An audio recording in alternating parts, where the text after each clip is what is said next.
네, 이어서 정부에서 나온 일자리 대책 내용 한 가지 더 짚어드리도록 하겠습니다. 정부가 청년과 여성들의 일자리를 늘리기 위한 대책을 발표했는데요. 어떤 내용들이 있는지 취재기자 연결해서 자세히 알아보도록 하겠습니다. 이명재 기자. 네, 기획재정부에 나와 있습니다. 네, 첫 번째로 청년 근로자의 목돈 마련을 지원하기 위한 대책들 어떤 것들이 있는지 설명을 해주시죠.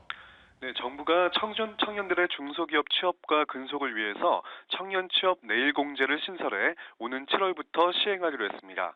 중소기업에 다니는 청년들이 보수도 적고 학자금 대출 상환 부담 등의 어려움이 있다는 점에서 정부가 자산 형성을 지원하는 제도인데요. 중소기업 인턴을 수료한 뒤 정규직으로 전환해 2년간 근속하고 일정 금액을 저축하면 정부와 기업이 근로자 명의의 계좌에 돈을 넣어주는 겁니다.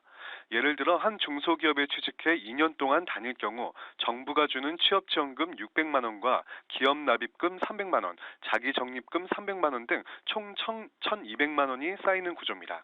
정부는 해당 기업에게 근로자를 위한 기업 기여금 300만 원에 대한 세제 지원과 함께 정규직 전환지원금 390만 원을 주기로 했습니다.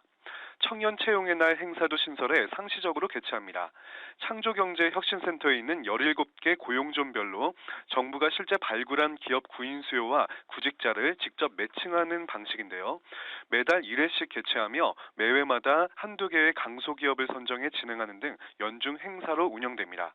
서류 전형 없이 지원자 모두 면접을 볼 수 있고 전문 상담사를 통해 면접 피드백도 받을 수 있습니다.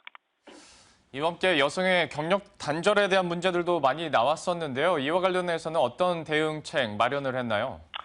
네, 정부가 대체 인력 채용 지원 규모를 지난해 1,200명에서 올해 5,000명으로 대폭 늘리기로 했습니다.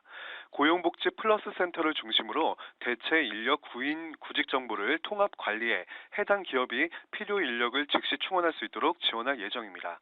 대체 인력 지원금도 육아휴직을 사용한 기간에 인수인계 기간까지 포함시켜 지급하기로 했습니다. 경력 단절 여성의 재취업 지원을 위해 분야별 일자리 수요도 발굴하는데요. 병원 야간 전담 등 시간 선택제 간호사는 총 2,500명의 일자리를 만들기로 했습니다. 치매 전담형 장기 요양기관의 경우 요양보호사 425명을 재취업시키고 사회복지사 채용도 860명 늘릴 계획입니다. 정부는 중소기업이 경력 단절 여성을 고용할 때 적용받는 사회보험료 세액 공제율도 현행 50%에서 100%로 인상하기로 했습니다. 네. 마지막으로 이 전환형 시간 선택제도 확대하기로 했잖아요. 이와 관련해서 구체적인 내용 정리를 해주시죠. 네, 정부가 공공과 민간 부문에서 전환형 시간 선택제를 확대 도입하기로 했습니다.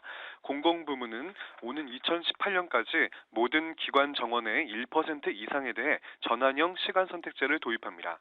정부는 내년부터 공공기관에서 시간 선택제 전환에 따른 결혼을 정규직으로 충원 시 일시 초과 현원을 2년간 인정하기로 했습니다. 민간 부문의 경우 생애 주기에 따라 임신과 육아, 건강, 퇴직 준비 등과 연계해 맞춤형 패키지로 활용할 수 있는 모델을 개발할 예정입니다. 전일제 근로자를 시간 선택제로 전환하는 사업주에 대한 인건비도 현행 월 최대 40만 원에서 더 인상하고 사립학교 시간 선택제 교사 제도도 도입할 방침입니다. 네, 이렇게 해서 이명재 기자와 함께 정부가 내놓고 있는 청년과 여성들의 일자리를 위한 대책들 내용 정리해봤습니다. 고맙습니다. 네, 고맙습니다. 네. 네, 이렇게 정부에서 나온 대책들 하나하나 정리해드리고 있고요. 바로 이어서 현장 플러스 이어가 보도록 하겠습니다.